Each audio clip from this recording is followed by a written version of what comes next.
and congregate in the JFK Park.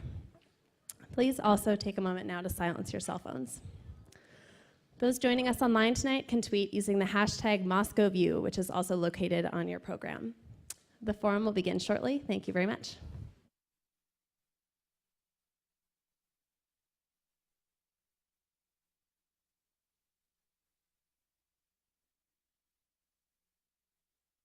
Thank you.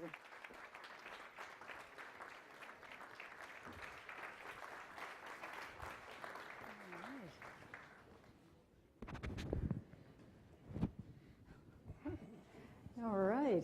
Well, ladies and gentlemen, thank you very much. We're really excited to have you all here for another John F. Kennedy Jr. Forum, and sponsored by the Belfer Center for Science and International Affairs here at Harvard. And this is, I think, a pretty special forum because we're, unfortunately, I would say, in historic times of a relationship that's in pretty bad shape between Russia and the United States. And this is one of the rare opportunities to hear directly from two gentlemen from Moscow. I know them well. I've known them actually for a number of years when I was in Moscow as the bureau chief for CNN. And you all, I think, have programs so you can read their biographies. They're very, very impressive. They're two of, I'd say, probably the most astute thinkers about the relationship and about Russia's role in the world. So beginning at the end on the left, we're trying to figure out whether there's any political significance to being on the left or the right or the center. So, and I'm wearing red, so that's another symbol. But in any case, Sergei Rogov, who is at the end. Sergei Rogov is the director of the Institute for USA-Canadian Studies of the Russian Academy of Sciences. And he has many other titles. I would suggest you read it. He has ample experience over many years, as does Sergei Karaganov, one of the, I'd say one of the most influential thinkers right now on specifically the relationship and Putin's thinking, which I hope we can get into. He is the dean of the School of International Economics and Foreign Affairs at the Higher School of Economics. So welcome, gentlemen. And just a little housekeeping. As most of you know, if you've been here before, we go for about an hour and 5 to 10 minutes. We have 35 minutes that we chat among ourselves. And then we will throw it open to questions, and we'll have microphones, and people can ask away. So let's begin. You know, we absolutely, I think, have to begin with Ukraine. There are many, many questions, but I just wanted to ask, beginning Sergei Karaganov, two Sergeys tonight.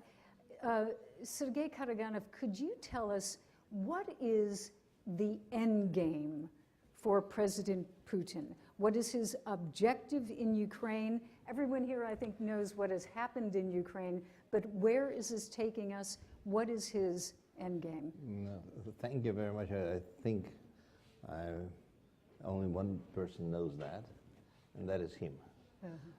First, from what I understand, there are several options.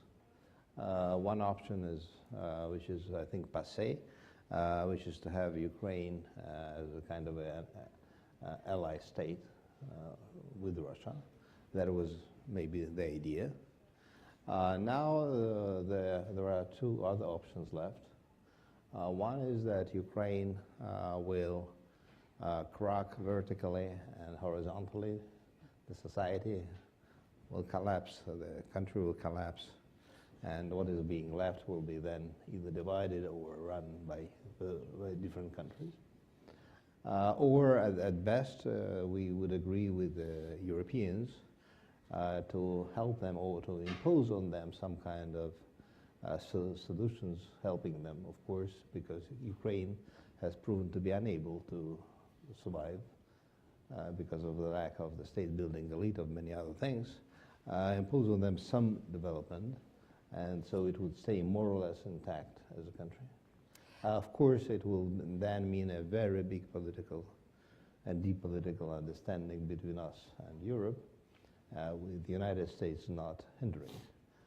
This time, it looks like, I mean, there are many flows in there, but American elite looks, or part of the American elite looks as if it wants to make things worse rather than better.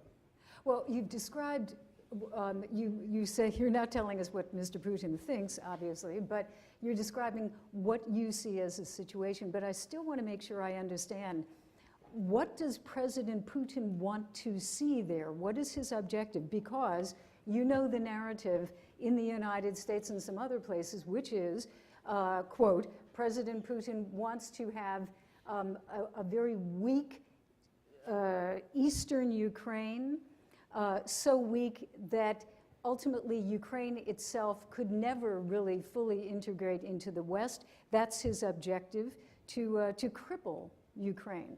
What would you say? Yes, that is happening, I mean, de facto, so there is no need to do anything actively. But there is, I mean, if we're not talking about Ukraine per se, the main objective of the Russian foreign policy on that direction has been for quite a while and is to stop relentless Western expansion of Western institutions, especially of NATO, on eastward.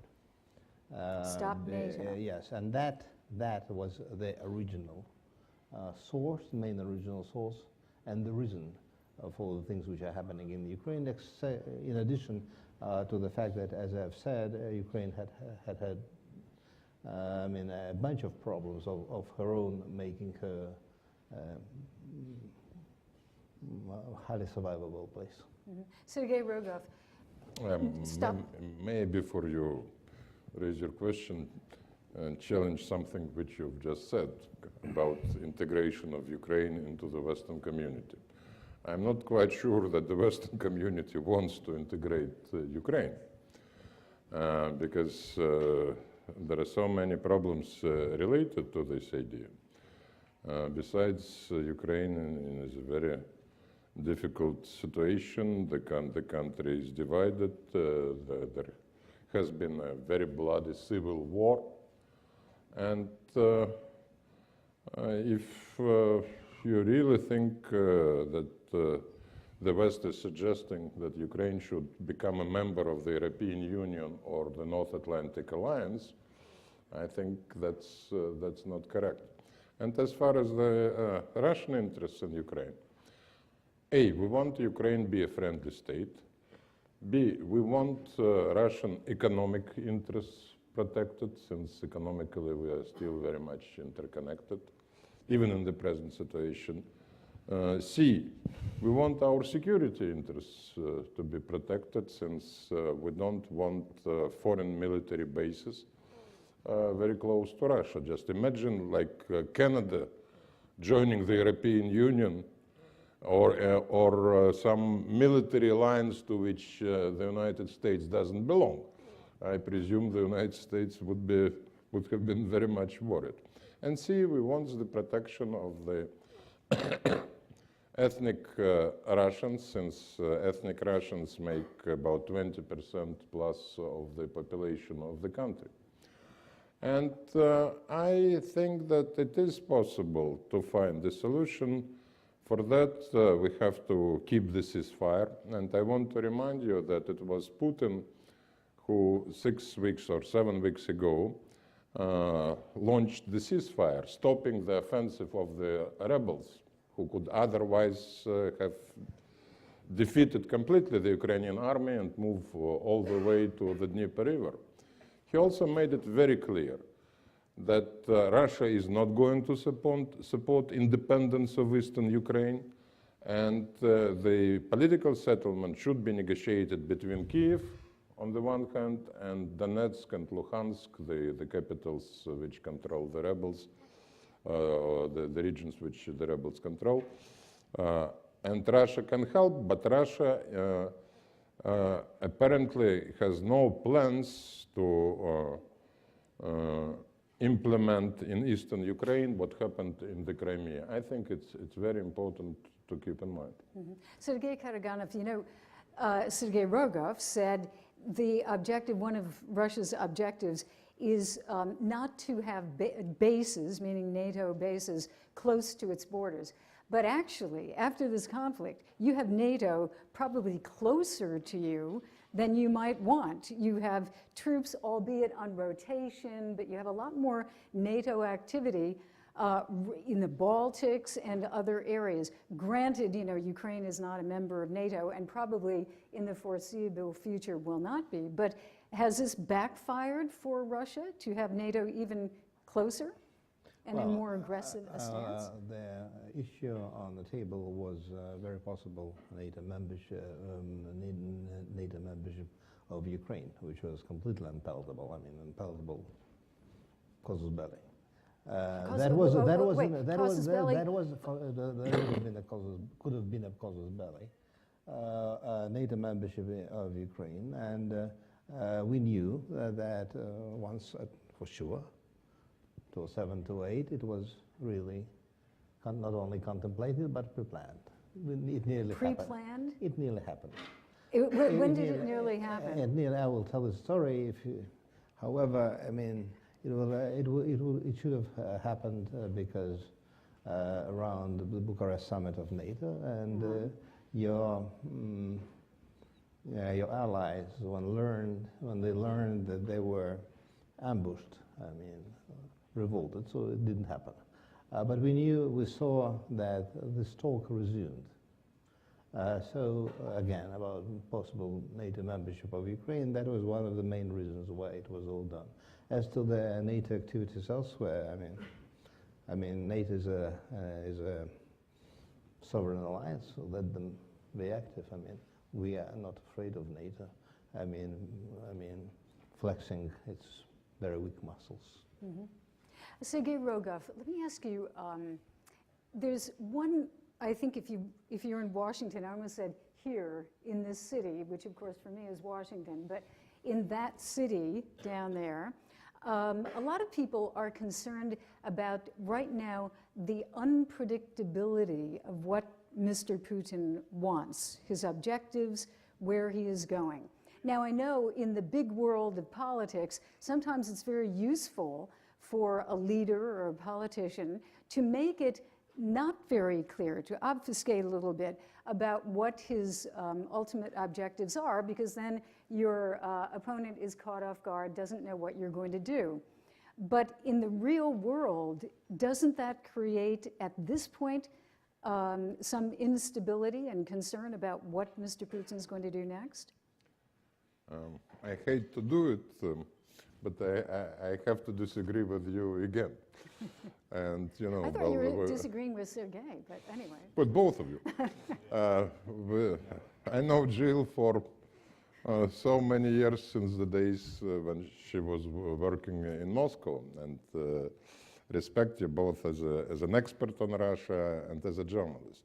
And I'm surprised when you speak about Putin's unpredictability. To my mind, he is very predictable. His strategic vision is clear. He wants Russia to be strong. He wants economic prosperity for Russia. And he wants a Russian position in the international system strengthened. So strategy is clear. Tactically, he is capable of doing unexpected things.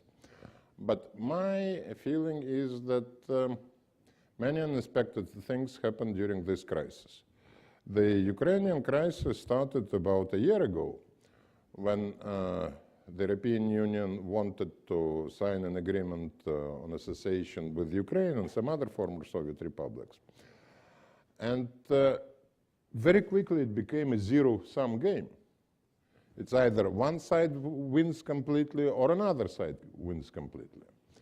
And when Yanukovych was overthrown and the United States and Europe supported the new government, which legitimacy was questioned by Russia, Then, well, you saw tactical unpredictability from Putin in how he responded to this situation.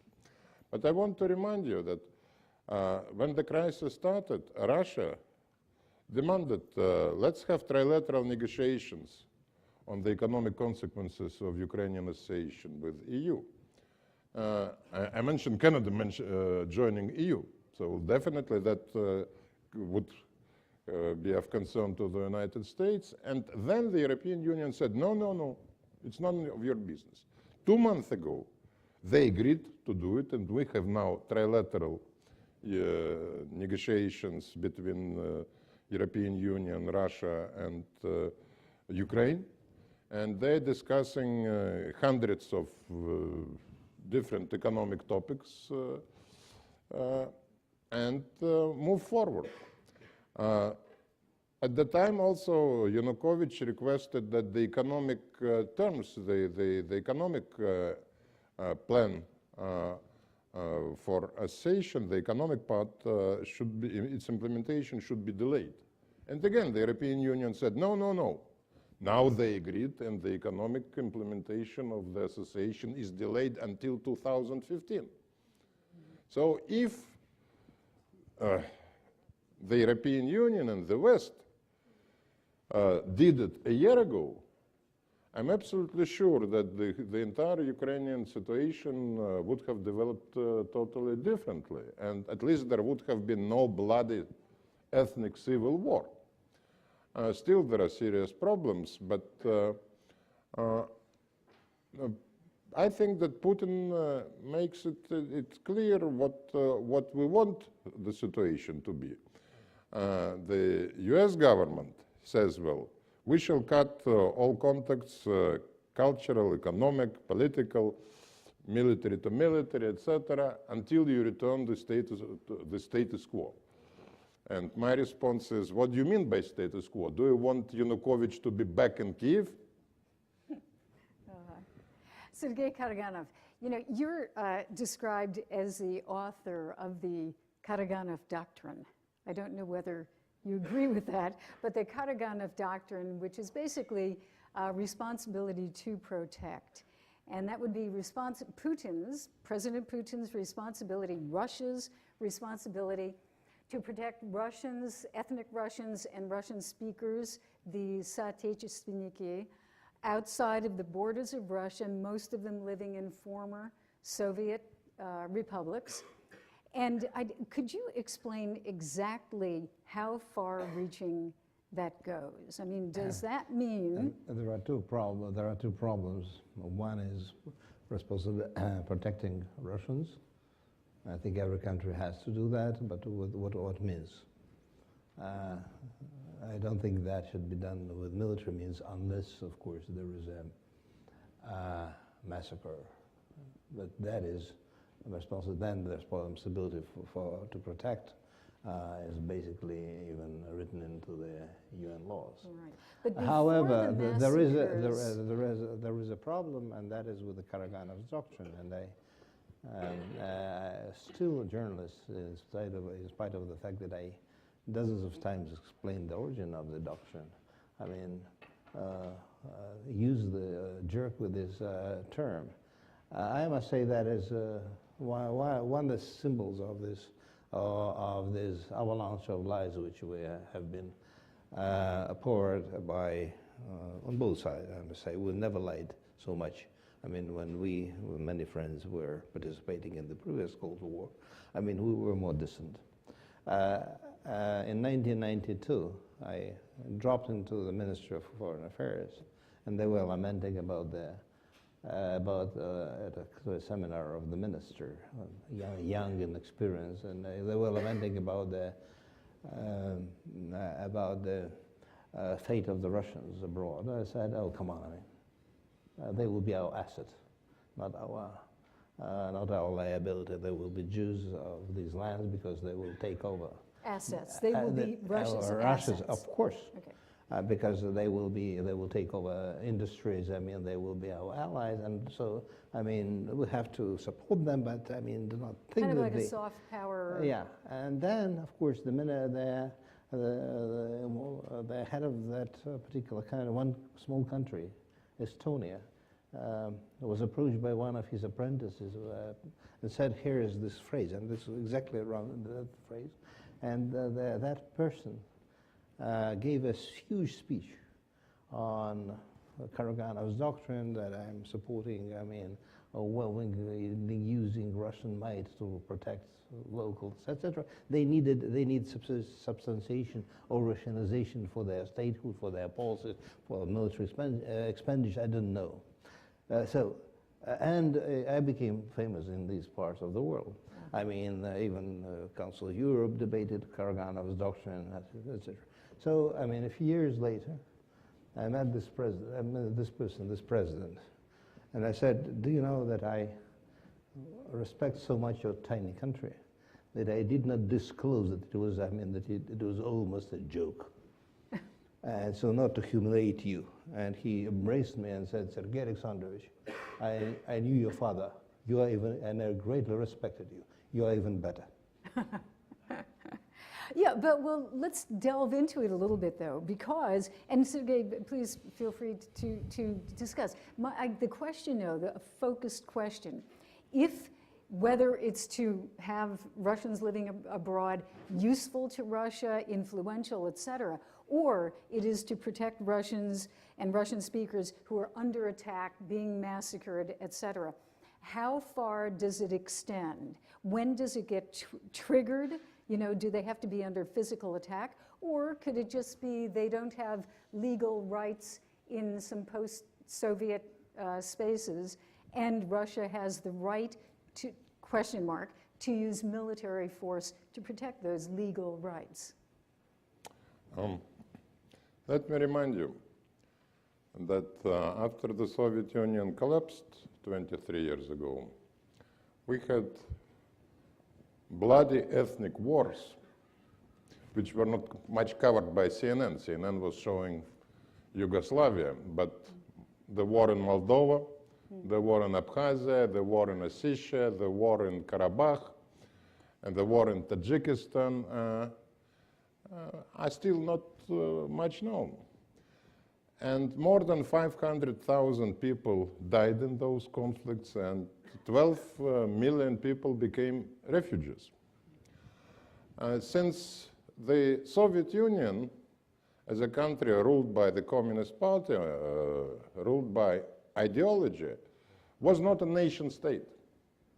And when the communist regime collapsed, all former communist countries had to deal with the question of new identity.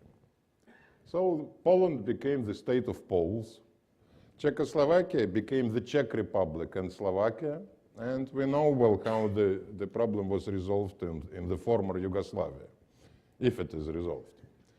But for Russia, the situation is extremely difficult to my mind, and we have not yet formulated our response to the question of what is our identity. Is Russia the state of Russians? Is Russia a nation state? Russians, ethnic Russians, make 20% of the Russian population, 80% of the Russian population. 20% are Tartars, Ukrainians, Chechens, Yakuts, and 100 other ethnic groups. So, well, will Russia be their home if Russia is the state of Russians? On the other hand, 20 million of ethnic Russians live today outside of Russia. And Ukraine is only one example. There is a problem with ethnic rights of Russians in Baltic states and in some other places. So, well, is Russia, if Russia is the state of Russians, does it mean that Russia has to unite the so-called Russian world? I think there is still a debate in Russia about this issue, but I think, well, the idea of the nation state as a norm, and Zbigniew Brzezinski usually tells me, why Russia does not become a normal nation state. I think it will be a disaster for Russia if we become a nation state, because, well, then Russia will disintegrate. Is the United States a nation state? No, the American nation is not based on ethnicity, on greed, on religion, on blood. While there are nation states, there are many countries which are not nation states. And it doesn't make, for instance, the United States weaker, the fact that you have so many contributions to this American identity. So, well, I think that what we had in Ukraine with the second round of the ethnic civil war is continuation of this painful process. How well we will establish our identity. And the outcome of this crisis, I think, in very many ways, will be decisive for Russian response to this question. Definitely, we will be sympathetic to fellow Russians living outside. But let's say ethnic Russians who live in America, they migrated to America. That was their choice for a new country. But many Russians in the former Soviet republics, now independent states, they never migrated. They were born there. That's their land. And unfortunately, some of the new independent states and the nationalist groups who come to power there, they really are taking measures which suppress linguistic rights, cultural rights of Russian ethnic minority. In Latvia and Estonia, you still have hundreds of thousands of ethnic Russians who are non-citizens. And I think this is a situation which invites trouble. And why Russia is trying to figure out what is our new identity, I think the leaders of the new states have also to do it. And that covers Ukraine. Because unless the rights of the ethnic Russians there are formalized and protected and the regions are given autonomy, well, Scotland has today so much autonomy. Why this autonomy cannot be given to Donetsk and to Odessa and to Galicia, to other places? That would be the movement toward, well, finally resolving the question, who we are.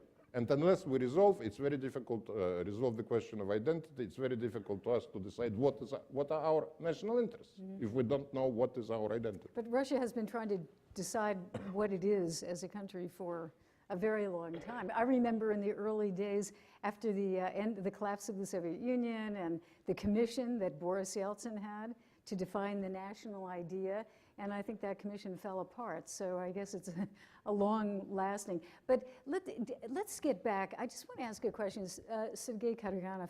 I read a quote by you, which was interesting about China. You know, in this whole situation with Ukraine, Russia has been saying, well, we can get along in spite of sanctions by turning to some of the BRICS for support, you know, Brazil, India, China, et cetera, but especially China.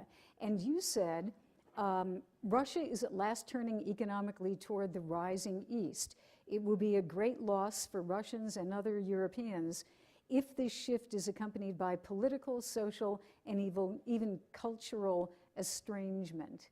Now, could you tell me, I mean, it sounds as if you are negative in the sense, or perhaps you're talking about leaving Europe and clinging to China, but what do you mean? Is it a bad deal for Russia to be moving so quickly and pivoting to China, to quote a phrase, because of the danger that China, as a much bigger economy, could simply turn Russia into a source of natural materials? First of all, I mean, I've been lobbying for decades that Russia turns east economically. And only during the last 2 years, we have started the process. Russians are sometimes stupid. And I'm happy that we are turning because there are new markets, and we have very many competitive advantages there. and we are, and we could use Siberia and Far East as a new source of development for the country and geared towards Asian markets. China is an unbelievable opportunity for Russia because not only for raw materials but for many processed goods, depending on how you develop your own country. And we have not been using this opportunity. So I'm in a way happy that we are turning, but the problem is that the idea was to become an Atlantic Pacific power with two bases. And now we're really facing a possibility of estrangement with Europe and with the United States to this extent, which would add to this very necessary readjustment and pivot to Asia, a cultural and political one. And that's why I'm concerned. I'm less concerned about becoming Chinese appendix, though there is a problem, of course, than that we will estrange ourselves economically, politically, but especially socially and culturally from Europe, and because Europe is the cradle of our civilization. And I'm not sure whether Russia civilizationally will be well off if we sever our ties. And at this juncture, when we're having this kind of a relationship with Europe and with the United States, I mean, these ties are being severed. All the more that there is a value gap between us and Europeans of a new kind, when Russians like myself and my predecessors were willing to join Europe, were willing to join Europe of de Gaulle, Adenauer, Brandt, I mean, of the 60s. And we ended up with joining Europe, which is post-European in many values. And that is a problem for us, for Russians, because we are a much more conservative society. But it's a complex. So this is extremely complex. But as to China, yes, there is a possibility that we will be overly dependent on China. That's why I would like to have a very robust relationship economic relationship with Europe, and we shall have it. But I'm relatively relaxed as of next 10 years, because China needs us as much as we need her, because the Chinese strategists count on us in their calculations of inevitable conflict, hopefully not military, with the United States. And they need not now a strategic rear, as they were telling, but strategic base or strategic ally. You know, part of the next couple of days here, as we discuss Russia, will be how Russia and the United States try to pull this relationship back on track. And I know that this is, a debate everybody is trying to figure out, but realistically, we could, of course, could talk forever. I would say maybe the next 5 minutes, if we both could look at this issue of what are the concrete issues that you see, even in this relationship where two sides are not talking to each other, that they could work together on, let's say, 3 top issues. Sergei? We have different scenarios. One is that the globalization will face a huge divide between the America-led economic coalitions like Transatlantic and Trans-Pacific Partnership, which don't include any BRICS country. And Russia, as a result of sanctions, is moving much closer to China economically, but also politically and militarily. And it seems that the United States already is beginning de facto move, and I will be happy to hear from my old friends how they react to this provocation. The United States is moving into dual containment again, not of Iran and Iraq, but of Russia and China. This movement is not complete, but there are some elements of that. Second point, we should not permit Russian-American relations to be a single-issue relationship. Because in the last 6 months, all those areas where we have common interests like non-proliferation, terrorism, Iran, North Korea, climate change, etc., all that was pushed into the background, and everything is dominated only by the Ukrainian issue. We still have to build our relationship, manage our relationship, recognizing the disagreements, but also without linkage, the so-called linkage of progress in one issue to progress in non-proliferation or cooperation in the fight against the Islamic State, etc. And we should also preserve what remains of the arms control. I mean the INF Treaty and the START Treaty. And the INF Treaty is in trouble, and if we don't resolve this issue and INF collapses, then hardly, I think, the New START will survive. And finally, about Ukraine. If the United States can accept Ukraine, which is an independent state, but decentralized or federalized like America, the United States, the Ukraine, where you have different regional arrangements, and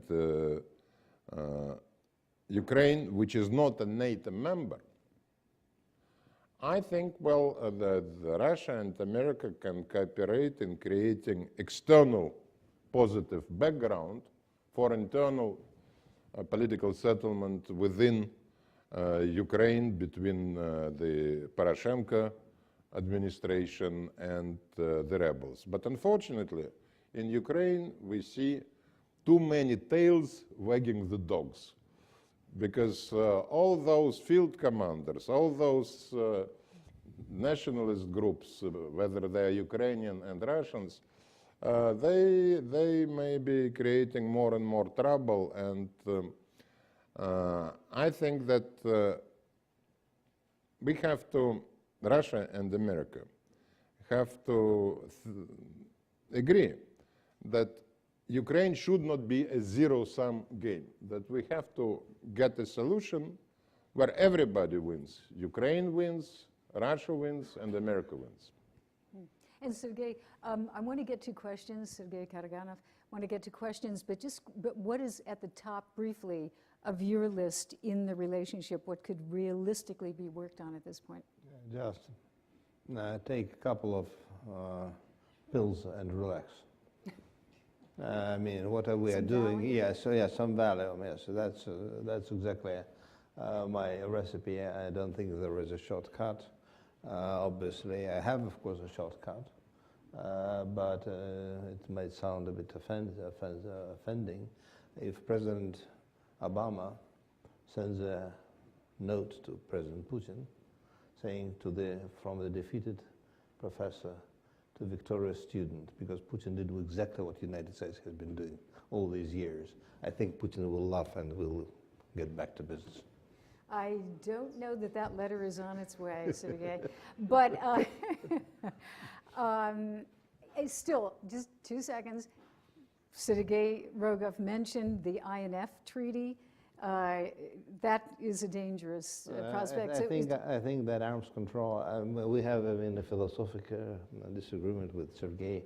I think that arms control is... He has been opponent of arms control for many decades. For many decades. So I think arms control, and I was extremely bitter opponent even of the reset, because I said that it puts into the Central Oil relationship a non-important issue, which puts us again, I mean, as potential opponents, while diverting our attentions from real problems being climate, Ukraine, food, water, Arctic, I mean, a lot of other things which are and were important. Instead of that, we, concentrated on nuclear arms control, which was of interest only to people like Sergei and myself and 3 others here in the audience, if I see correctly. It was absolutely, who cares? And also under these circumstances, imagine, I mean, we're talking about zero solution, lying to each other, I mean, blatantly, while, I mean, modernizing our nuclear forces, I mean, like mad. So, I mean, INF could be, if we need intermediate range ballistic missiles, we should deploy them. It's not an issue. Because the whole body of arms control has been killed when Americans, when the previous administration, not this administration, reneged on the ABM treaty. So that's it. Why does President Putin keep mentioning nuclear weapons and nuclear countries? And it's dangerous, you know, for nuclear-armed countries to be. It seems like a threat. Well, why is he bringing this because up all he's the time? wise. He's wise. Why is that wise? I mean, because he shows, I mean, where uncontrolled confrontation could lead to. And that's a good. Let's remember that despite what Sergei says about arms control being outdated, we still, Russia and America, live in the conditions of mutually assured destruction. We possess more than 95% of all nuclear weapons that exist in this world. And while we cut and cut dramatically, we still can kill each other and the rest of the world quite a few times. And management of this situation, it is extremely difficult. Ideally, we should overcome it and move beyond mutually assured destruction into cooperative relationship. And maybe our failure to do it is one of the reasons of the present crisis, because, well, we declared partnership, but partners don't keep thousands of nuclear warheads ready to be launched against each other. And one of the reasons why I'm critical of the present US position, it's very dangerous. It's very dangerous to proclaim your goal is to isolate and punish a country which is still a nuclear superpower. Russia is not a superpower in economic area, etc., but in the nuclear weapons, we are. And that's why I think, well, we need to save the arms control elements to prevent sliding from what is a cold peace to a new Cold War. But if we slide to the new Cold War, we would need arms control even more, because arms control was developed and formalized by the United States and the Soviet Union to manage the Cold War many years ago. So, well, I respect Sergei's unhappiness with arms control, but I think that maybe, well, I would prefer to negotiate on the American side not with John Bolton, as Sergei does, but with Gary Seymour or Bob Blackwell. Okay, well, on that note, I'd like to move to some questions from the audience, and I think we have 4 microphones. I see 1, 2, and I think there's one there and one there. So if we have some questions, if you can come down to the microphones, and as usual, identifying yourselves and making it brief and also making it a question, not a statement. So do we have any questions from the audience starting? Yes, sir. Здравствуйте. My name is Fuat Husseinov. I'm from Azerbaijan, mid-career MPA program. Could you talk about some economic challenges that Russia may face in the near future and how it may or may not affect its foreign policy in South Caucasus and Eastern Europe? Thank you. First of all, we didn't deal with one of the core problems and core reasons of this crisis. For about 8 years, Russian elites, liberal, anti-liberal, conservative or monetarist, whomever, were unable to produce any kind of a workable economic policy.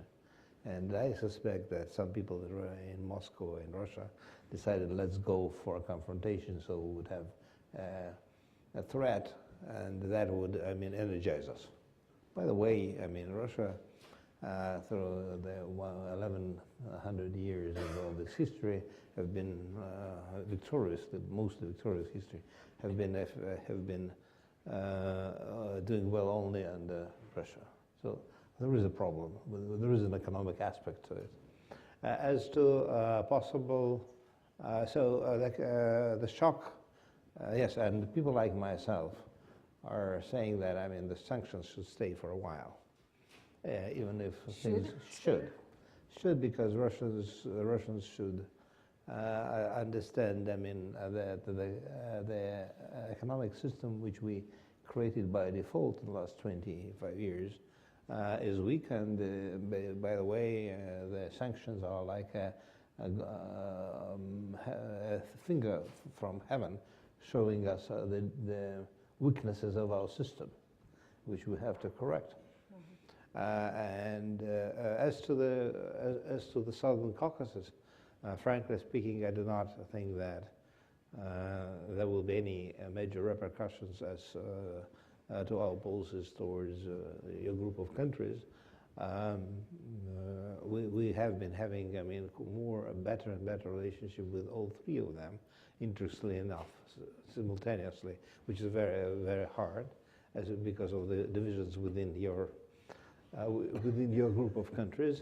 And I must say that we need a stable Caucasus, and more than ever. So I think Russian policies there would be, if you wish, I mean, more and more constructive. Okay, and we have a question over there, please. Hi, my name is Max. I'm a sophomore at the college. I apologize, I've lost my voice a bit, so if you don't understand me, I'm happy to repeat. I want to ask you a little bit about democracy and democratic institutions in Russia. So by the time President Putin finishes his current term, I believe he will have been president for 15 years total, not continuously.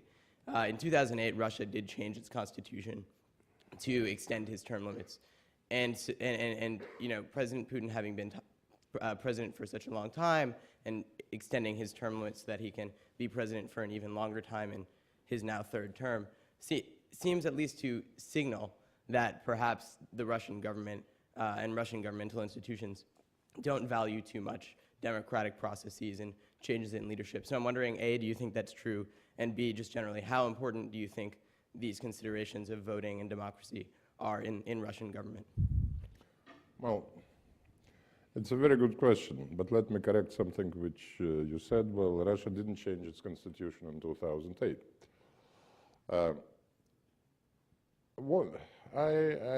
I'm not prepared to claim that Russia is a mature democracy. And like with the problem of establishing a new national identity, building a democracy is something which takes time. Just imagine where the United States were 20 or 25 years after the American Revolution. And the process of democracy building in Russia is going in a zigzag way. We may expect, at least in my view, that Russia will achieve more progress in democracy building when we will have a large middle class. We still have a relatively small middle class in Russia. 15 years ago, the middle class, which was growing as a result of privatization, was almost completely destroyed because of the financial crisis and the default of the Russian government.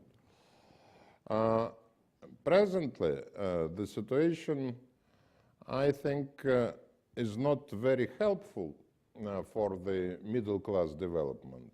And here again, I disagree with my friend Sergei. The economic sanctions have consequences, including consequences for the Russian budget and some of the social expenditures by the Russian government, like expenditures on health, on education. Just next year, health expenditures will be cut by the federal government by 22%. And assistance to small business also is going to be pretty limited. So, well, I believe that it will take a generation or two, and that may be an optimistic assessment, before Russia becomes a mature democracy. I remember how the process went in a zigzag way in the United States. It took a lot of time before democracy in the United States became what it is now, and even now it's not ideal. And let me remind you that in France and in Italy, women got voting rights only in 1945 and in 1948. That's the time when I was born. So democracy, as we see today in America and in the West, is a one-generation experience. And we also see how well this experience is challenged by the threat of terrorism.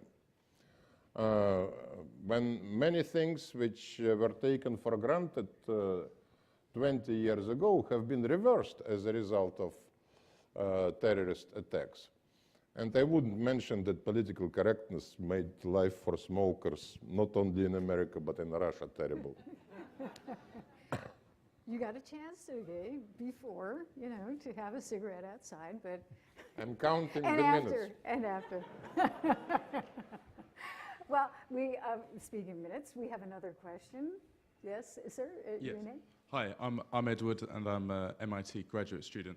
You've spoken a lot about arms control and broader strategic issues, and I'm interested in a tactical issue of, we've heard a lot in the past week about Russian airplanes in Estonian airspace, and then more recently, the allegations that there's been a Russian submarine in Sweden. From a European standpoint, it seems that Russia is pushing us closer to the brink, and that something like that can be mistaken and it blows up into a larger issue. Is there another rationale that Europeans and Americans can look at these issues and better understand what's going on here? Well, you hear a lot about it and you read a lot about it, but it's nonsense. What, the submarine The submarines, there is no Russian submarine there. The Swedes didn't find it, and there are claims that it could be a Dutch submarine or somebody else. Right. And as far as a Russian aircraft, look, NATO aircraft is deployed in Baltic states, which is right close to Russia. And Russian aircraft is flying, but it's flying in neutral waters. So when you read that, well, F-16 fighters intercepted Russian heavy bombers near Japan or in the Northern Sea, that's simply a false message, because, well, the NATO or Japanese pick up their fighters to follow Russian bombers in the international airspace. They don't cross into the airspace of those countries. By the way, we have the same problem with American aircraft and American submarines. This is a reflection of a situation when we are not military allies, we are not military partners. There is a competitive relationship, and it's a pretty dangerous relationship. And that's why I think we need arms control, unlike my friend Sergei. Yeah, I'm going to say, but even more, we should stop lying as much as we do. As I've said, we never lied, even in the worst days of Cold War, so much. I mean, you couldn't believe your eyes now. I mean, most of the information you're getting about these things is false. I mean, on which side? On both sides, I'm saying. I mean, we are waging. Waging propaganda wars of the worst kinds, and because we are more informational societies than we used to. It's simply. I do not trust anything unless I could check. This is a very simple case, but I could give you, dozens on both sides. Mm-hmm. Another question over there. Hi, my name is Ruben. I'm a student here at Kennedy School. I would like to ask a question about the shooting of the airplane, MH17. Do you think there was any involvement of Russia or of Russian soldiers? And to what extent do you think it served or harmed Russian interest? Yes, I'm referring. I've just referred to the old worst days of the Cold War. In my lifetime, these were, of course, Reagan days, At that time, if you remember, you don't remember, some people remember, I mean, a resurrection, a popular resurrection in Poland was boiling, with some support from the United States, but it was natural. And Soviets were near an invasion. It was very bad. Ukraine. Then, of course, there was a similar fight over the pipelines. At that time, it was oil pipeline Druzhba and a gas pipeline. Now we have several fights over there. There are many, many other semblances, and this one is another one. Of course, at that time, an American, I don't know for sure, but somebody sent a plane through the space of Russia, probably checking their defenses, and it was a plane loaded with people, and it was unfortunately and blatantly taken off by Russian Soviet pilots, yes. Soviet pilots. This time, we don't know. This time, but we've had an avalanche of accusations on the highest levels. We simply, as of yet, do not know, and we know one thing, and that is that some of the data is being hidden. At this juncture, we know only one thing, and that is that it has been taken down. There are 5 possibilities. Rebels taking a land-to-air missile. There was accusation it was a Russian one. Now German intelligence says it was a Ukrainian one. Ukrainians taking it off there. I mean, some third force, because there are private armies there. So we have all kind of openings. It was a tragedy which was used blatantly and I would say immorally, just for political means. That's it. I do not know who is to be blamed. One thing which is for sure, and that is that the impotent Ukrainian government and the irresponsible Ukrainian government should have closed their space over the territory where there was fighting, and where, for sure, a lot of planes were shot down, but these were military planes. We can keep it brief, because I want to get a couple more questions in. Sorry. Okay, but well, I wanted to say that in both cases, in 1983 and this summer, I think it was the tragedy which happened by mistake. Since apparently the Soviets in 1983 thought it was an American spy plane. And this summer, again, well, if it were Ukrainian military or if it were the rebels, they were thinking that they're shooting at a military aircraft. And the rebels didn't have the sophisticated long-range air defense missiles, and the Ukrainians have. The rebels had a short-range air defense missiles, since they they were shooting at fighter bombers, which were going at a much lower altitude than the 11 kilometers range with the Malaysian airliner. But it's very strange that the investigation is going in such a strange, in such a zigzag way, when now, well, 4 months after the tragedy, still most of the facts have not been released about this situation. And it said that it will be done only next year. I think that allows all kind of propaganda games to be played around this tragedy. I think we have time for one more question. 2 more, okay? One, thank you. Hello, Chrisma Jackson. I'm a National Security Fellow here at the Harvard Kennedy School. Question I have ties back to some of the arms agreements that were done with China back in the late 90s, that Putin came out and publicly rebutted the reverse engineering that was done by China at the time to gain some additional dominance in defense tactics and capabilities.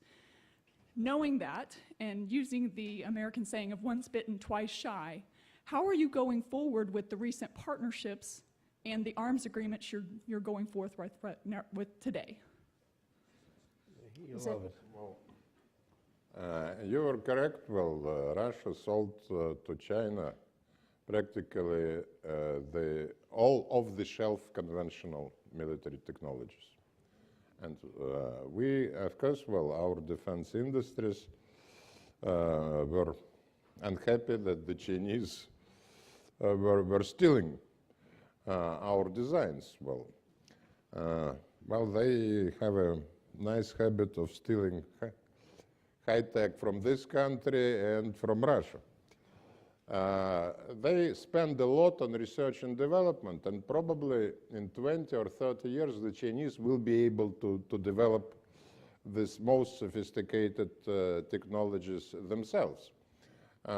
Like 40 years ago, made in Japan was poor quality. Then made in Korea was poor quality. Then made in China was poor quality. It's changing.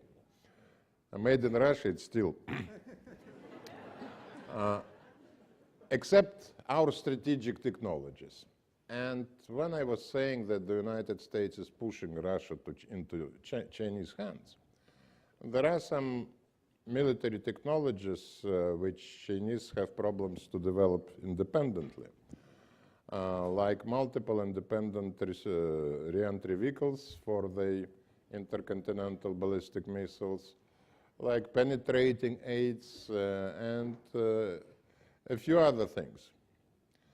And I really wonder whether anyone in the United States, in the present administration, thinks about the consequences of the decision to impose sanctions on Russia.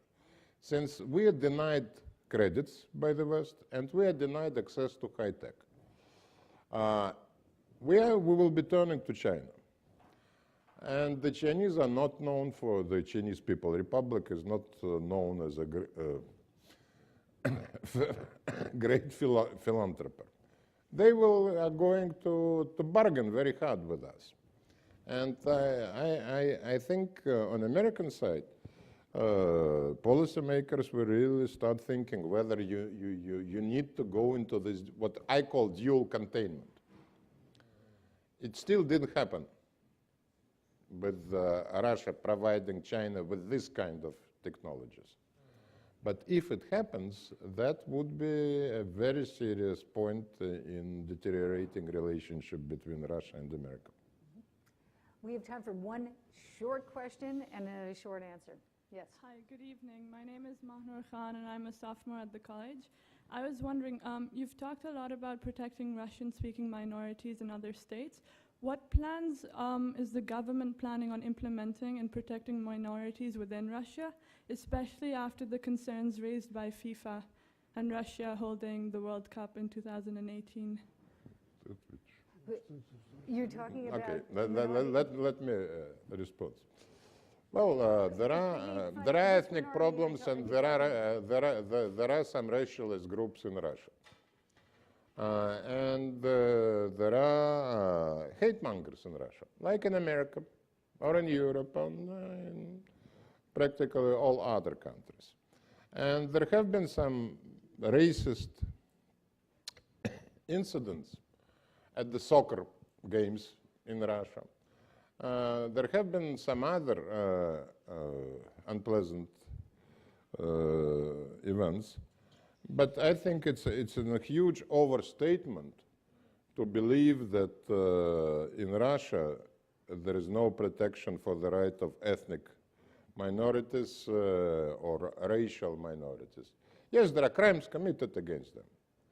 And law and order is implemented. And let me give you just one example. Some of the Russian ultra-nationalists and Russian and actually racist groups have been supporting the rebels in eastern Ukraine. They had this Russian ultra-nationalist groups had their branches in Ukraine, and they were involved. And just now, they were planning a demonstration in Moscow. And the Moscow government refuses to give them permission for this demonstration, because the authorities are concerned that a nationalist demonstration can end in some violence and some attacks, etc. So, well, I don't deny there is a problem, but I'm not sure the situation is much better in this country or in France or in some other countries. Well, unfortunately, the clock tells me that we have to finish. There's a lot more to talk about, and I think it's been very valuable for me, and I hope for our listeners and viewers who've been watching this, to hear your views. Thank you very much, because again, it's a rare opportunity to be speaking with somebody directly from Moscow who can give us a flavor and give us the thinking there. So sincere thanks to you, and excellent comeback.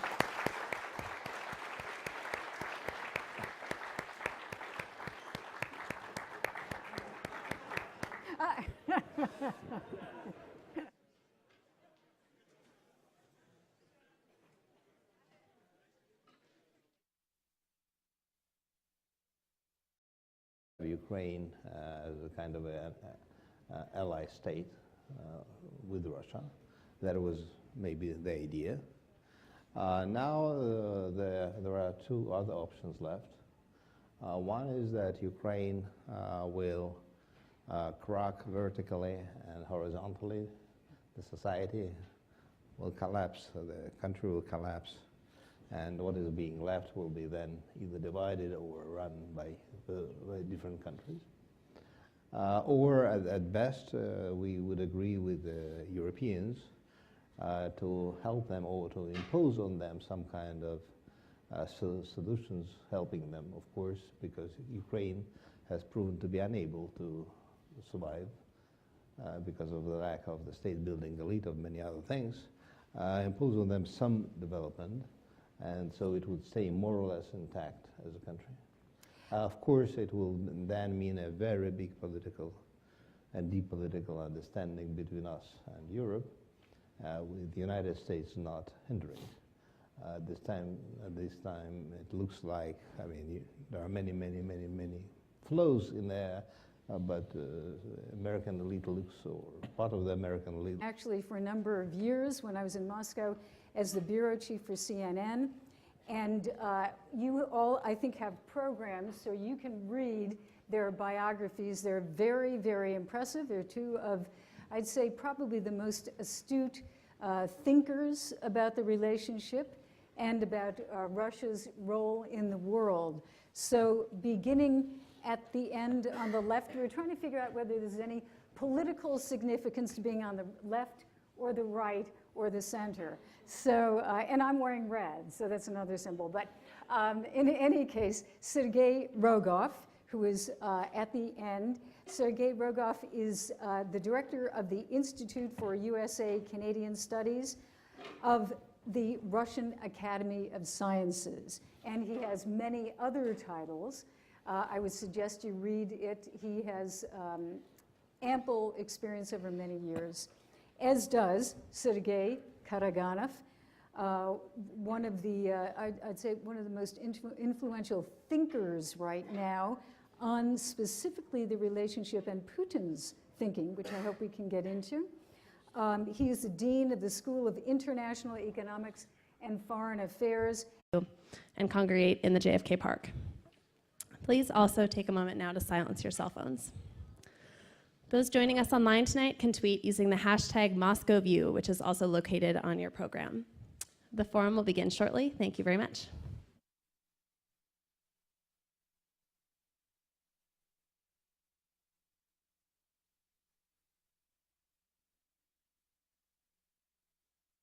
Thank you.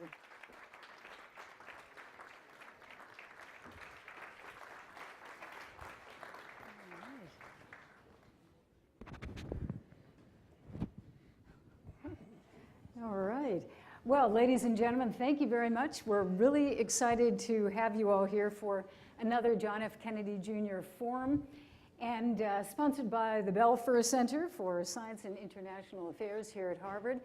And this is, I think, a pretty special forum because we're, unfortunately, I would say, in historic times of a relationship that's in pretty bad shape between Russia and the United States. And this is one of the rare opportunities to hear directly from two gentlemen from Moscow. I know them well. I've known them at the Higher School of Economics. So welcome, gentlemen. And just a little housekeeping. As most of you know, if you've been here before, we go for about an hour and 5 to 10 minutes. We have 35 minutes that we chat among ourselves. And then we will throw it open to questions, and we'll have microphones, and people can ask away. So let's begin. You know, we absolutely, I think, have to begin with Ukraine. There are many, many questions, but I just wanted to ask, beginning Sergei Karaganov, two Sergeys tonight. Sergei Karaganov, could you tell us what is the end game for President Putin? What is his objective in Ukraine? Everyone here, I think, knows what has happened in Ukraine, but where is this taking us? What is his end game? No, thank you very much. I think only one person knows that, and that is him. First, from what I understand, there are several options. One option is, which is, I think, passé, which is to have elite looks as if it wants to make things worse rather than better. Well, you've described, you say you're not telling us what Mr. Putin thinks, obviously, but you're describing what you see as a situation. But I still want to make sure I understand. What does President Putin want to see there? What is his objective? Because you know the narrative in the United States and some other places, which is, quote, President Putin wants to have a very weak eastern Ukraine, so weak that ultimately Ukraine itself could never really fully integrate into the West. That's his objective, to cripple Ukraine. What would you say? Yes, that is happening, I mean, de facto. So there is no need to do anything actively. But there is, I mean, if we're not talking about Ukraine per se, the main objective of the Russian foreign policy on that direction has been for quite a while and is to stop relentless Western expansion of Western institutions, especially of NATO, on eastward.